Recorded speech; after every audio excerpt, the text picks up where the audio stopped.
Hello and welcome to the channel. My name is Vormithrax, you can call me Vorm, and today we are going to take a look at a new digital release of a game called Through the Ages. Now this is actually a digital version of an existing board game. It's been out for a while. It's one of the highest ranked and well-regarded board games. You can check it out on Board Game Geek and see that it's almost always in the top 5 or so, and I've read a lot about it. I've never actually played it in real life myself. But I've kind of kept an eye on it and been curious about it for quite a while, so I'm extremely excited to be able to play this digital version. Now currently it is only available for the Android and iOS platforms, not on Steam yet or on the computer, but through the magic of Android emulation, I'm going to be playing it on my desktop and recording it for you so you guys can take a look at it and hopefully enjoy it as much as I do. So to preface this, let me first warn you that I am not an expert at this game. I've just barely scratched the surface of learning it. I've gone through the tutorial, which is excellent, by the way. I don't think I've seen a better tutorial for this kind of game ever before. It does a really good job of walking you through all the game mechanics and introducing it to you. And it does take a little bit to time to complete, maybe 90 minutes to go through the whole thing if you take your time, but very much well worth the time and effort put into it, so it does a great job. I've also read through the basic rule book information that's provided. I'll show you where that's located here in just a second. But like I was saying, I am not an expert. I'm just learning myself, so there is probably going to be some analysis paralysis on my part as I kind of take a look at things and try to puzzle my way through this game. I've heard a lot of really good things about the AI's ability to play and to provide a challenge, and it looks like it's got a lot of challenges and achievements and different methods and modes of play. So I'm really excited to take a look at it and to let you guys have a peek as well. So again, this is Through the Ages, the digital version. It's by designer Vlaada Chvátil. Hope I'm pronouncing his name right there, not butchering it too bad. The digital version is produced by CGE Digital. That's Czech Games Edition Digital. And here we go. So I've got my avatar created with my name, and we've got a few choices in here before we get into the game mess setup. So I'm gonna go point at the options menu, and you can set your music and sound volumes here, pick your language, so pretty basic stuff. If we go into extras, the particular one I'll point out is the rule book. If we click on that, brings up a very well detailed rule book that leads you through all of the information in the game. I'm not going to go through this whole thing here in this video, but it is here for you to review whenever you need to, and you can access it in game as well if you need a reminder. So very well done. So we back out to the main menu here. Okay, so on the main menu we've got a couple of options here. We're going to go with a local game, and custom game you can set up the number of opponents, the difficulty level of the AI and such. There's also challenges available, so if I select that over here we can pick from a number of various challenges and increasing difficulty levels for beating those as well. So they changed the game up, add a few wrinkles into the classic rule set to make things interesting and variable. So I'm not going to do one of those right now, but I look forward to trying some of those out to see how they play. And there's the tutorial. Again, excellent tutorial. I can't praise that enough, so do recommend you take a look at that when you've got an opportunity. And then you can also do a pass and play mode, so if you've got that tablet available you can play it with your local friends. But we're going to do a custom game for this video, and I'm going to go ahead and do all 3 opponents, and they are set on the easiest difficulty. I still expect to lose pretty badly probably, because I'm not familiar with most of the cards towards the second and third ages of the game, but we'll see how we do here. So we've got all 3 of them activated, all 3 on the easiest difficulty. We're playing by the digital rules. It just changes up a couple of minor things for asynchronous compatibility in the play style to keep things smoothly moving in a digital format as opposed to the board game format, and it does explain the differences in the rulebook. But we're just going to hit play and see how things go from here.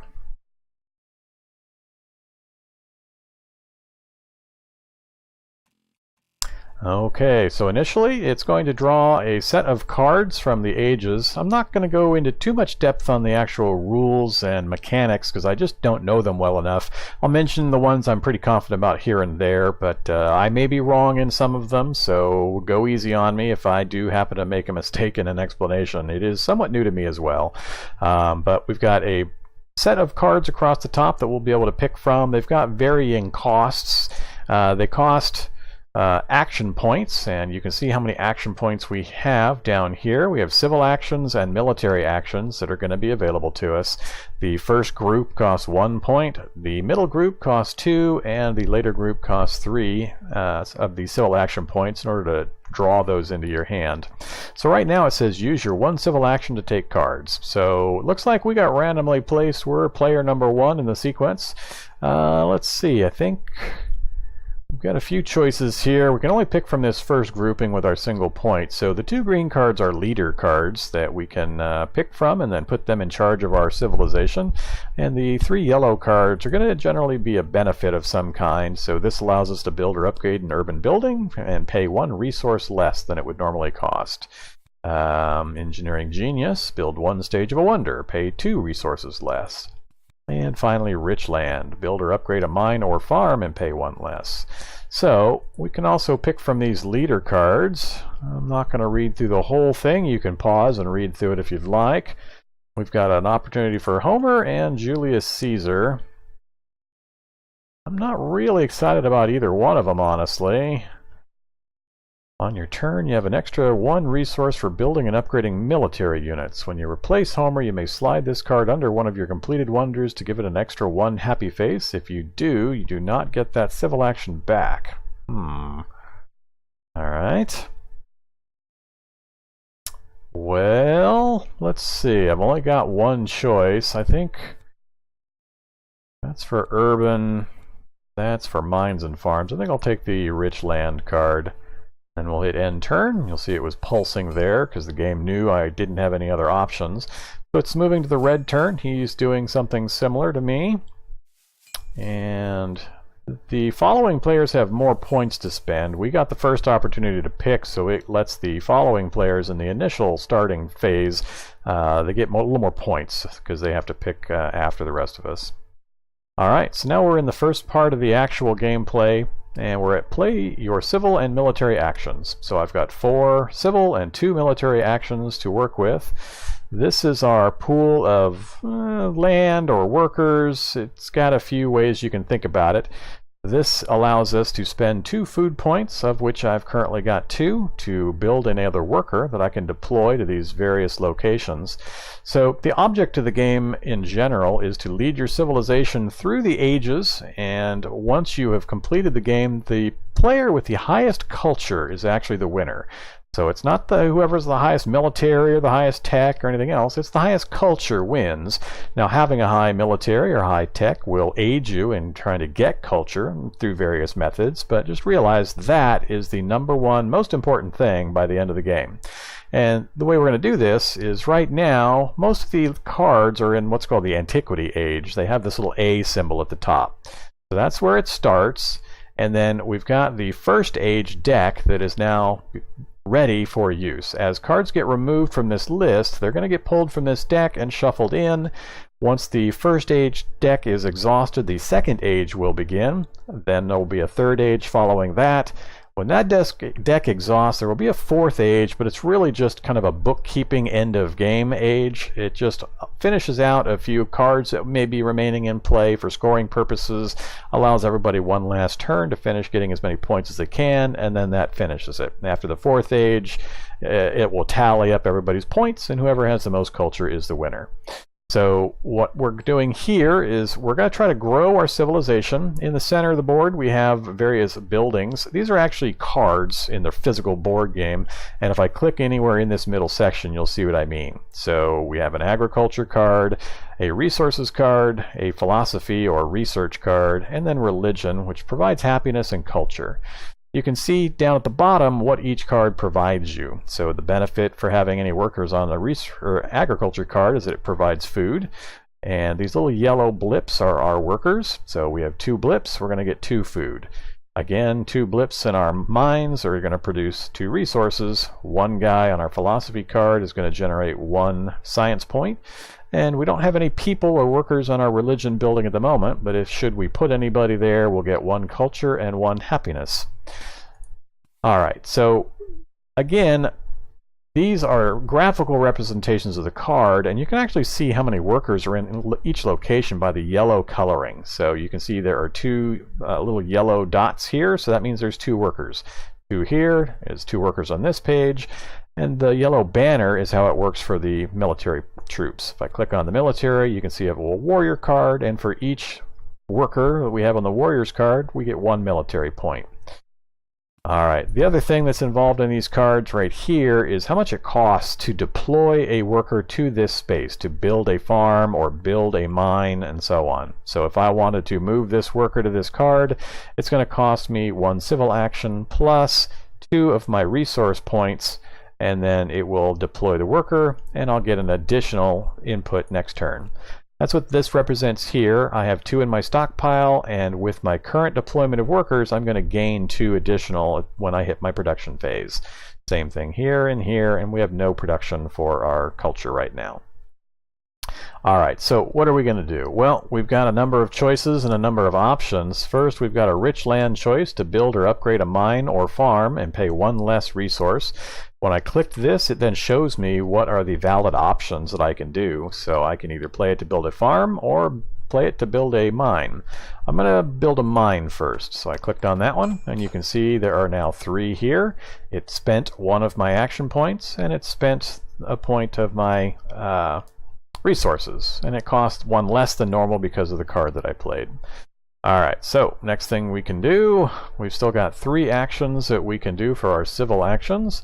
We're not going to be able to use our military actions because we don't have any military cards to spend those on at the moment. You'll see what happens with those here shortly. Alright, it's pretty much important to get everything going, but the big part of the game is knowing how to balance everything. So it doesn't help to have a huge stockpile of resources but no place to spend it, and same thing with food. Having a huge amount of food but no way to use the food is also bad. So it's a very, very detailed economic engine that you have to play with to balance everything out. Like I mentioned before, this is your worker or land pool, and you'll notice it's divided into sections.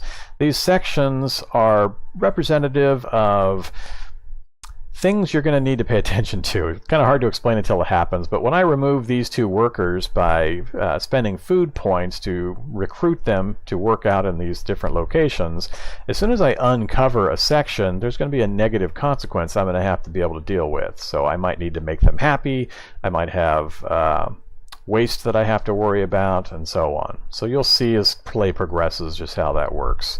So what am I going to do? I've still got 3 points left. We've got some cards across the top we could buy. I'm trying to remember, I would really like to get a leader early. So on your turn you may use one of your military actions as a civil action. Taking a leader from the card row costs you 1 civil action less. Well, I like that, being able to use a military action as a civil action, so he sounds pretty good. Alexander the Great, you have +1 strength for each of your military units. As a political action, you may remove Alexander from play and add 1 yellow token to your yellow bank. Sounds pretty good also. And Aristotle, each time you take a technology card from the card row, you score 1 science point. All pretty good. I think for utilitarian purposes, I'm going to grab Hammurabi, and then I'm going to spend my last point actually getting him into my leadership role. So you can see he is now representing the leadership for my race, or my civilization. Alright, so I am out of civil points. I can't do anything else in that regard. I've got no cards to spend, so I'm going to hit end turn. Oh, what? Yeah, that's right. So the game is helpfully reminding me that because I have Hammurabi, I can actually use one of my military points as a civil action. So let's, I can't really do anything here because, well, I could do that. I could recruit a worker, which would have to sit here because I wouldn't have anything left to do with him. But that's actually not a bad thing because there are cards that may come into play that need a idle worker in order to take effect. So let's do that. So it goes into production phase. I'm now producing for each of my workers that are out here. And you'll see those came out of these blue boxes. They work similar to this pool. The more that come out, the more consequences you have to deal with. So it's a bit of a struggle to balance your output and your production. So each of the other players is rolling through their turn. And I don't know the game well enough to follow them in real time and understand exactly what they're doing. Alright, politics phase, play a political action, or tap the skip politics button. So I got one card because I had one military point that I had not used last turn. That's how that works. And these also act as card hand limits. So I can have up to 2 military cards in my hand or up to 4 civil cards in my hand based on these limitations. So I have an option to play this as an event. Each civilization loses all stored food. So this would be a bad event. If I didn't have any stored food, but others had a lot, I might have that put into the system so that it would affect them worse than me. I'm going to just skip the politics phase, though. I don't want to get that into the system at the moment. Alright, so now we're back to our main turn. So we're going to play our civil actions. And what can we do? We've got one idle worker we could deploy. We've got to be careful with our resources, though, because pretty much anywhere we put him is going to require us to spend resource points in order to build the facility that they're going to need to work in. So we have to balance that with getting new cards and doing other things. So we had last turn got a point here, so we've got +3 for that. We've got enough resources to pull a worker, but it's going to use the last token here. So let me show you what happens. So I recruited him. That then fully uncovered this section of the board, and because I've got no happiness producing workers for each of these that are uncovered, I need to have a happiness producing building or effect. So he is discontent. In addition, the more of these you uncover, they start to eat more and more food, essentially. Your working population and the people that live in your civilization expect more and more food and entertainment and other benefits, so that when you start depleting this further down the line, you've got to have more and more happiness generating buildings available to keep them pacified, as well as more food generated that just gets used up in keeping them happy. So that's food that you won't be able to generate to get new workers deployed. So it gets harder and harder, basically. So right now, if I do what I've just selected, we've got 0 food in the stockpile, and we're only going to be gaining 1 per round. So the reason I'm showing you part of this is there's also an undo button. I could click the undo button, and I could work my way backwards through the actions that I had done until I was back to the beginning of my phase. There are a few limited things that you can't undo that mainly have to do with when you're coordinating an action against or with another civilization. Once that's occurred, you can't back that up usually. But most of the rest of the things you can do in your turn, if you get through it and you decide you didn't like it, you can undo it and restart. Alright, so how are we going to do this? We pretty much need everything, which is the common problem. And I just don't know the game well enough yet to just instantly spot things that are good. I like the idea of getting a Wonder of the World put out. That is the Pyramids Wonder that I've selected there. The way this works is when you deploy it into your gameplay space, you can build it. There are basically 3 phases to build this pyramid. You have to spend 3 resources, 2 resources, and 1 resource. So that's a total of 6 resources, basically, in order to get this fully built, at which time you will then gain 1 additional action point onto your pool. So it's a pretty powerful ability.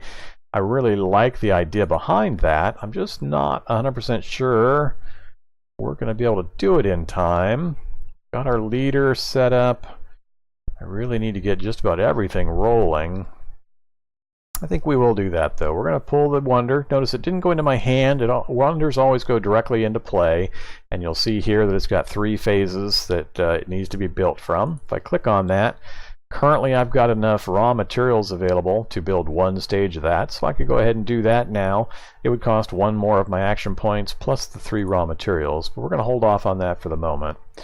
Alright, and you can see down here, this is the waste that I was mentioning. If I don't use up some of these resources that are out here accumulating in front of these buildings and get these symbols back into the pool, then I'm going to have to deal with this corruption or waste. And it's basically going to remove 2 food or 2 resources from my pool because of that. So we need to find a way of getting some of these back from the board.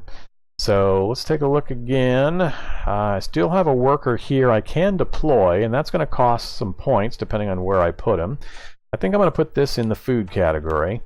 So that gets us up to a 3 and 3. Used our worker, used an action, but it pulled the food to pay for it, and it put them back into the pool over here, which then partially covered this tile back up again. Now I won't get the corruption problem. So an important part of the game is as the phases commence, we're going to have access to upgraded abilities for the buildings. So we'll have an upgraded version of a farm, upgraded version of the mines, and so on. And those are going to be able to provide kind of a multiplier effect, where a single worker will be able to provide 2 resources instead of just 1, like this first age does, or the antiquity ages do. So it's all a balancing act. You're trying to balance your resources across all the various categories with what cards are available, with what your enemies are doing. So it makes for quite the brain puzzle, and the random factor is the way the cards come out. So the decks are randomized and shuffled each game. I can actually click on the deck here and we can see a complete listing. So this would be the Antiquities deck, this would be the First Age deck. So this is the list of cards. I believe these are the military cards. These would be the civil cards. So iron are the iron mine upgrades, irrigation for the farm upgrades. So you can see there's a number of different types of cards and upgrades available. You can always get an idea of everything that's out there through this list.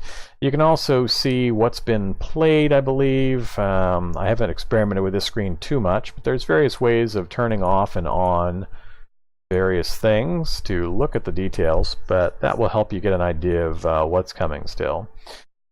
Alright, so we've still got some actions to do. Up to 3 civil actions because of our leader ability. I can use one of those red for a civil. We're pretty short on raw materials. I think that's going to be our big downfall at the moment. So I need to find a way of getting a happiness point though. So if I recruit this person, it uses up my stockpile of food, and then if I put him over here, it's not letting me because I don't have enough resources, I bet. Yeah, it takes 3 resources, I don't have enough, so it's not letting me deploy to that location. So I've already got a bit of a problem. Now this by himself, as long as I leave it in this status, won't cause a problem on its own. It's only if I try to move him out somewhere, he'll become an unhappy face if I don't have something to put into a happiness production. So I might leave things this way and then just pick a few more cards. That's a resource and a food. Urban growth, builder upgrade, and urban building. Let's grab the stockpile, and we've got 1 more point. I guess we'll go ahead and grab that and we'll end our turn. So we're getting our production phase now, and it's moving on to the other players. Trying to keep an eye. So he built an extra lab, so he's increasing his research. Alright, so this is a political card that's come out. So somebody played a political card, and the first card has come off of the Antiquities deck for the political cards. Basically, the Antiquities deck, or the political deck, is seeded with positive cards initially, and then after that, all the cards that come out are the cards that the players have played through their politics actions. Alright, so yellow's moving through. So they're both good and bad effects that can occur from the politics deck cards that are put in, and you want to be aware of which ones get played. It's randomized when they're going to show up, but you do know they're going to eventually make an appearance, so you've got to keep an eye on those and make sure you adjust accordingly. Alright, so we're on to our next phase, and just to recap our production up here, we've only got 2 food stockpile now, and you'll notice since we cleared this first box, another consequence is once you do that, the amount of food necessary to recruit a worker goes up. So it gets more and more expensive to recruit workers as you go through and deplete your yellow bank. Alright, we've got 5 resources available now. Oh, we're on the political phase, so I need to decide whether I'm going to play a political card. This would be my only choice. I'm going to skip politics again. Alright, so this is the effect of the card that was played on the other player's turn. Now that it's my turn, it's asking me which effect do I want to gain. So I've got all civilizations. On your turn, gain either 2 food or 2 resources. I'm going to take the resources for this turn. Alright, so now that I've got the resources, I'm going to go ahead and deploy this worker here. And it says you're going to build a new Age A temple. The Age A is the Antiquities temple. I can either build it using the Urban Growth for 2, or I can build it without the action card. Let's say I wanted to use the Urban Growth for something else, but we're going to go ahead and use it for that. It only costs us 2. And now, if I click on that building, you can see it produces 1 culture and 1 happy face for the worker that I've got on that space. So the happy face is now settling the happiness debt that's owed for clearing this first card. So we're now good to go there. And I don't have enough food to recruit anybody. We've got 5 resources still. No workers in our idle pool. If possible, I need to get some resources or food back to help cover this, though.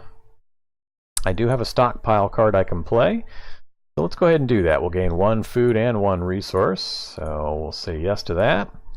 Alright, and that gets us up to the 3 food that we need. So let's go ahead and recruit somebody. So that's 1 out of the 4 from this next section. So we're fine there. And where do we want to deploy somebody? The numbers next to the leader portraits with the sword symbol are the military strength. So if I click on the green guy, I can see that he's got 2 flags and a tactic. The 2 flags represent 2 warrior units that provide him 1 point each. Plus he has a fighting band tactic, and the silhouettes indicate if you have 2 warriors, you gain an additional point. So that's where he gets 3 points from. He's got 2 from the warriors themselves, and then 1 additional because he meets the silhouette requirements for this tactic card. Alright, so he's stronger than us. It's bad to be the lowest on the list. Obviously it's great to be highest in everything, but you've got to pick and choose. So I think what I'll do is I'm going to... I'm not sure... Oh, gotta go back to our civilization. Alright. So I think I'm going to deploy this warrior, or this worker... here. We're going to get the Knights card, and next round I'm going to try to see,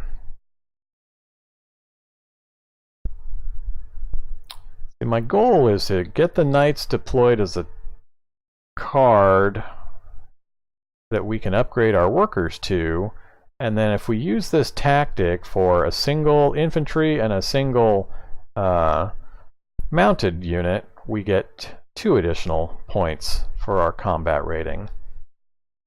But that uses up almost all of our resources. And it's going to take 2 turns, if barring any other things that we gain, to be able to put that research into play. I'm just checking. Yeah, let's go ahead and do that. So we'll just hit end turn. And oh, okay, so let's wait. I still have 1 action. I forgot I didn't use this point for a civil action already, so I can still use that final one for a final civil action. So let's thinking of grabbing the printing press. Don't want, well, that's an age 1 leader. What does Genghis Khan do? 1 or more of your infantry units can instead be considered cavalry for purposes of tactics. At the end of your turn, score 3 culture if yours is one of the 2 strongest civilizations. That's pretty important. But he would replace our current leader. I'm going to hold off on him. I think I'll take the irrigation. Food production is going to be pretty important, so let's do that. And we'll end our turn. And I'm going to let the players finish their turn out, and then I'll probably bring this first episode to a close. So we'll see what they do.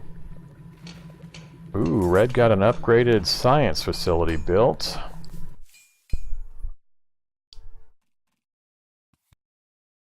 Development of religion. All civilizations on your turn, you may build an Age A temple for free if you have an idle worker.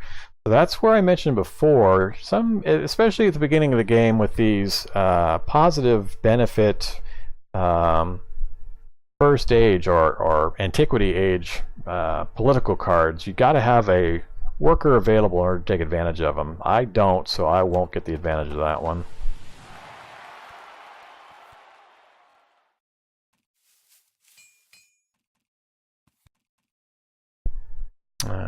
Alright, green got tactics out. Got a wonder building back there. He finished 2 of the upgrade levels for the wonder.